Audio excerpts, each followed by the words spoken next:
समझ नहीं आ रहा अपने सैलरी इंक्रीमेंट का क्या करूं। बेटा इतना क्या सोच रहा है? अपने म्यूचुअल फंड्स के एसआईपी का टॉप अप करा ले। This is the right time. क्या समझ में नहीं आया? बेटा इतना क्या सोच रहा है? अपने म्यूचुअल फंड्स का एसआईपी टॉपअप करा ले। This is the right time. आप समझा।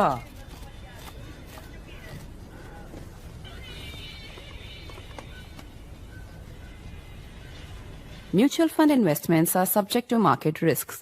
Read all scheme-related documents carefully.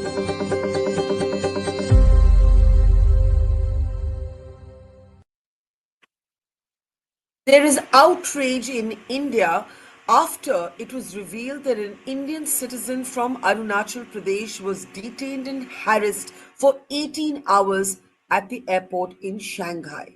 After India issued a strong warning to Beijing, China is now making matters worse, claiming that it never recognized Arunachal Pradesh to begin with.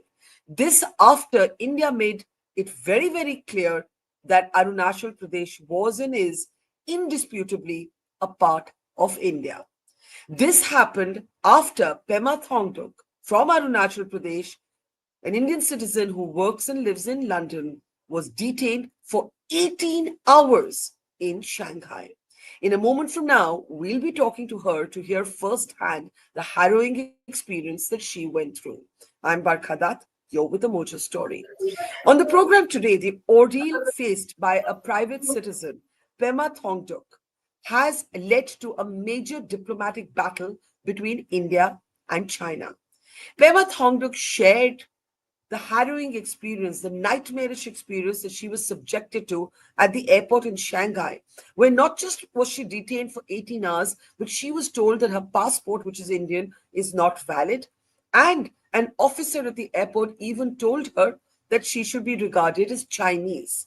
Prema Thongdok lives and works in London, but she's from the West Kameng district in Arunachal Pradesh, where she still has family. As the consulate in Shanghai was made aware of what was happening, they immediately sprang to Prema's help and made an intervention. Soon after, India issued a strong démarche to China. China is now showing a brazen counter response, claiming that it does not recognize Arunachal Pradesh to be a part of India. This after India issued a strong warning saying that Arunachal Pradesh is indisputably a part of India. Joining us now is Prema Thongdok. She is somebody who has very graciously agreed, even in the midst of recovering from this trauma, agreed to talk to us. Thank you, Prema. Really appreciate your time. Tell us what happened. As far as you were concerned, you had transited through this airport before, so there was no issue with your paperwork, no issue at all. And suddenly you found yourself being treated in a way that singled you out, that was discriminatory, that was unprofessional, and that became an absolute nightmare. Tell us what happened. Absolutely. Thank you, ma'am. So, actually, I do travel a lot. I enjoy traveling, and I obviously am well aware of the rules. I work in the financial services industry, actually in the regulatory side wing of financial services. So I am well aware that there are rules that you have to follow.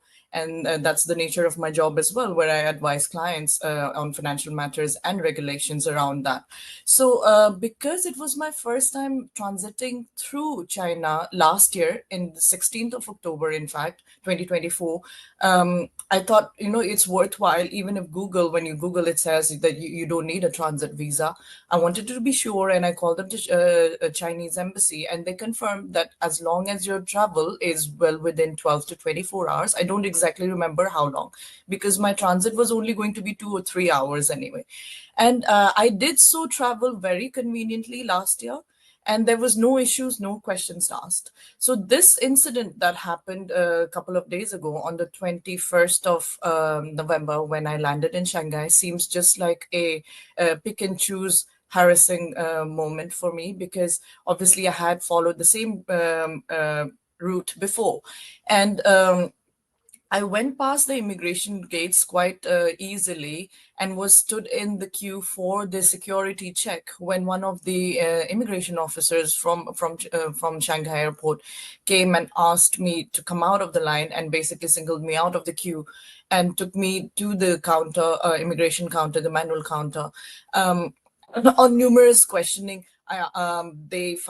she kind of pointed at my passport where it says Arunachal. My apologies. And mentioned that Arunachal, part of China, not India, India, your passport invalid. So that was quite confusing because I have been to about 58 countries, and everywhere else, Indian passport has been rightly recognized. There has not been a single instance where I have had any issues transiting or producing my Indian document, the Indian passport, as a valid document for travel. But clearly, the immigration at Shanghai mentioned that transit is not the issue. The issue is you don't have a valid document at all to travel, because Arunachal is part of China, and you should be holding a Chinese passport. This document is invalid. On further, questioning, she would just ignore and basically not speak much. And then there was another immigration officer who came, and she was trying to take me from one part of the airport to the other. And I tried to question her as well. And I said, "What is the issue? I have a valid visa for Japan because I was traveling for my holidays between London Gatwick Airport to Japan via Shanghai as a transit for 3 hours." And she outrightly started mocking me and laughing and saying, "Why don't you apply for a Chinese passport?" As if they would give me a citizenship in 3 hours and I could fly out of the country with a Chinese passport. Obviously, that was more of a mockery and a remark rather than an actual statement, because obviously they don't intend to, and she did not give me any forms or anything as such. Just saying, you're from Arunachal, it's China territory, you're not from India. And quite concerning now to see the Chinese statement that came up a couple of hours ago, where they have said Arunachal Pradesh is in fact legal setup by India, which is quite strange, but that further confirms the malign treatment and their detention, that basically they did claim that Arunachal is part of China when it clearly isn't. Undisputably, it has been an Indian territory and will continue to remain so. I don't have any voting rights or land or property rights or any other public access to public funds in China. I've always been a proud Indian citizen and will continue to be so. And it's important to say at this point that though you have lived and worked for 14 years in London, as you just said that you've always been a proud Indian citizen, you have never actually given up your passport or your citizenship. Exactly. I mean, I went there as a student, so I studied in Sri Ram College of Commerce, economics honors, and then went on to do my master's in the UK, and then even pursuing another master's equivalent for career development, basically to help alongside my work. So I have been a student, then been a highly skilled immigrant, therefore turning from a tier 2 visa to a tier 4 visa as a worker there, and on a work visa, and then gaining residency. So maybe, I mean, at this point, something that I would like to urge the Indian government is basically if we could also, like many other countries, have the ability to hold a dual citizenship, because I could have changed and avoided this entire situation if I held a British passport, but somehow I'm attached to my country and I have been holding on to my Indian passport over the last 5 years, when I could actually have gone ahead and got myself a British citizenship, and that would have not caused any issues. So that's probably one of the requests to the government to look into. But I think it's important to also focus on the fact that all these years, while you had the chance to, you never actually took the citizenship of the United Kingdom. You remained proudly Indian. You remain proudly Indian. So when you heard the Chinese Foreign Ministry say, as you said just a couple of hours ago, that we don't even recognize Arunachal Pradesh to be part of India, what would you say to them? Arunachal Pradesh is your home. You still have family there. You come from the Rupa area in Arunachal Pradesh. Can you, what would you say when you hear somebody from China say It that is in such a public absolutely fashion? ludicrous. It's absolutely ludicrous. I mean, we have never been a part of China and will probably never be. I don't see how they can claim such things because we don't even speak Sea of Chinese. We don't have anything in common with them. We speak Shuddh Hindi, even if it's the northeast part of India. And in fact, if they so claim that Arunachal is their part, can they at least tell me what Arunachal means if it's part of China? Because I don't think they even know what Arunachal means. And in fact, Arunachal is the first state and the first part of India that the sun rises in. So that's exactly why India is named it as Arunachal.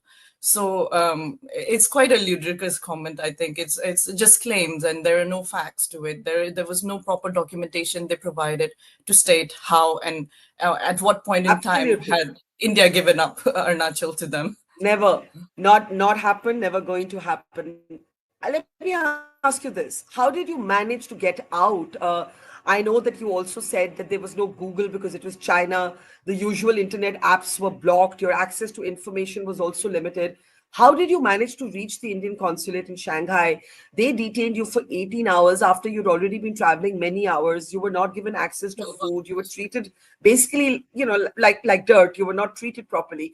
Yeah, How literally. did you manage to get help? So it was quite alarming because I kept asking them for help to help me connect, but there was no way I could connect to WhatsApp or any of the social media platforms. Or in fact, my family didn't know for 12-hour flight and then another 10 hours. Nobody knew where I was. Obviously, my family was concerned, but more than trying to get my line to speak to my family, I thought it's most important I get this message across to the Indian embassy at least, because perhaps they could come and help me to explain to them that I have a valid passport and I have a valid visa to Japan. And it's just, on claims that they're saying that my passport is not valid, whereas all the other countries that I've been to have clearly accepted an Indian passport as a valid form of document. So after about 10 hours or so, because the first 4 hours or so I kept going up to them and asking politely, but they would just like dismiss me or be mocking and laughing among themselves, calling Arunachal, no, India, okay, only China. So that kind of comments. And then basically I kind of given up actually, and I just sat there waiting to hear something from them. And they said, you either go back to your country or go back to UK.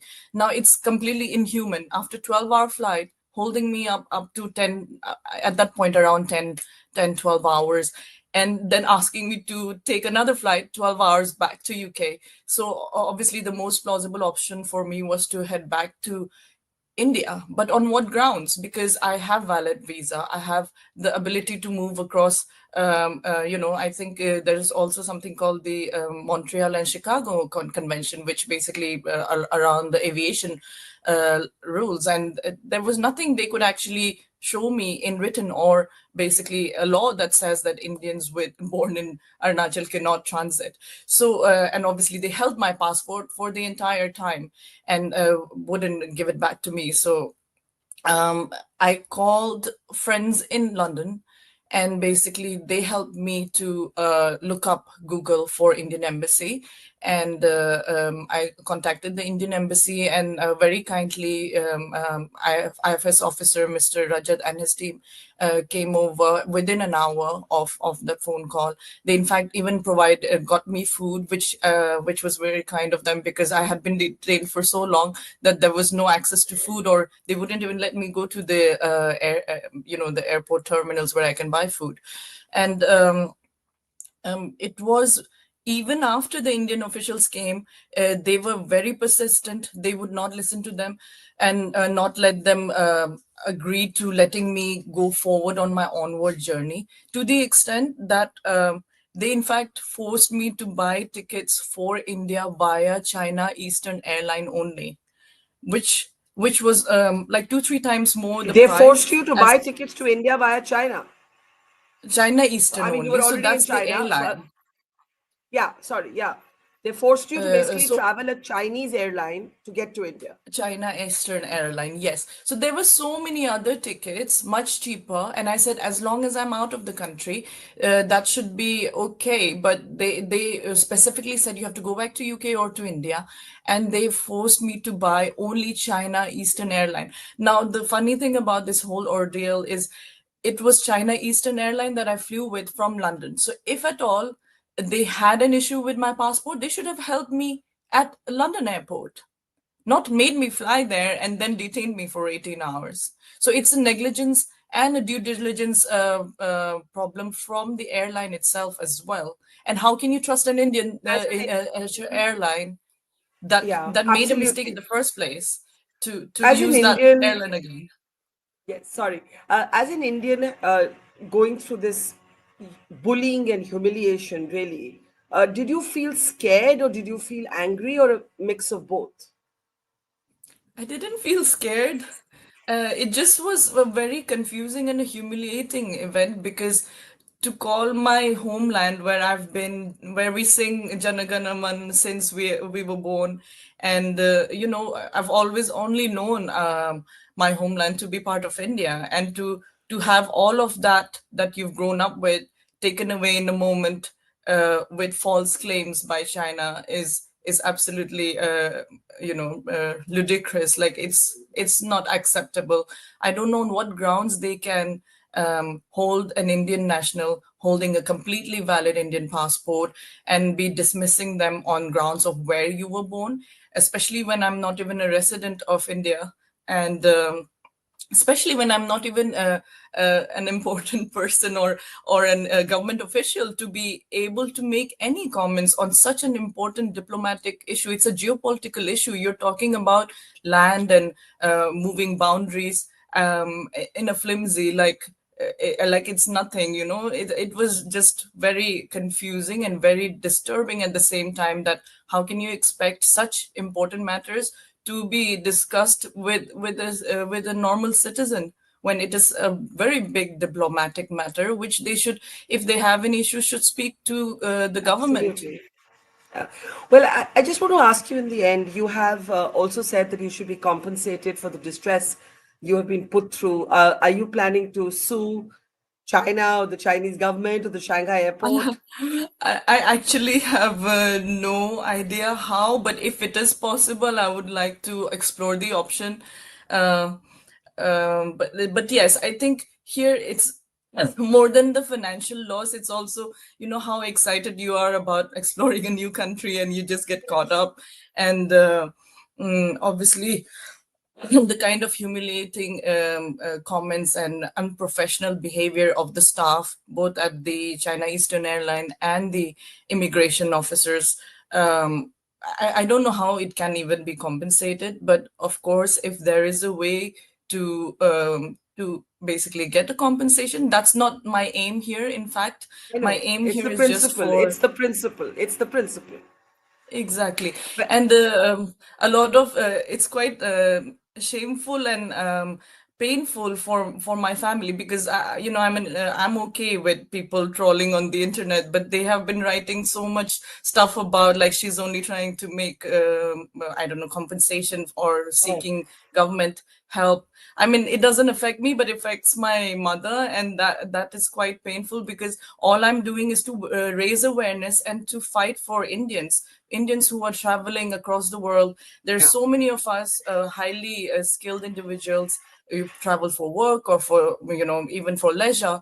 And it's to make people aware that such problems exist, despite China, shaking hands with us in the forefront, but doing such things in the in the background with citizens. So it's more to raise awareness and to protect the rights of an Indian, to basically make our government known that Indians are facing such problems, and being outrightly told that your land is theirs. That's right. As you said, this is your homeland where you have grown up singing Jana Gana Man. You have worked and lived in London for 14 years, and because you love India, your country, you have never given up your passport. And I want to say to you, ignore the trolls. I think you have done India proud by speaking up as a proud and confident young Indian woman, and you make us proud for raising your voice, and more power to you. Thank you for talking to us. Thank you, ma'am. Thank you. Thank you, Prema. Take care and safe onward journey. Thank you. Thank you. Bye-bye. Bye. Bye-bye. It's great to see you here. Thank you for watching our work. If you haven't subscribed yet, don't forget to click the bell icon and subscribe to Mojo Story and support independent, robust journalism.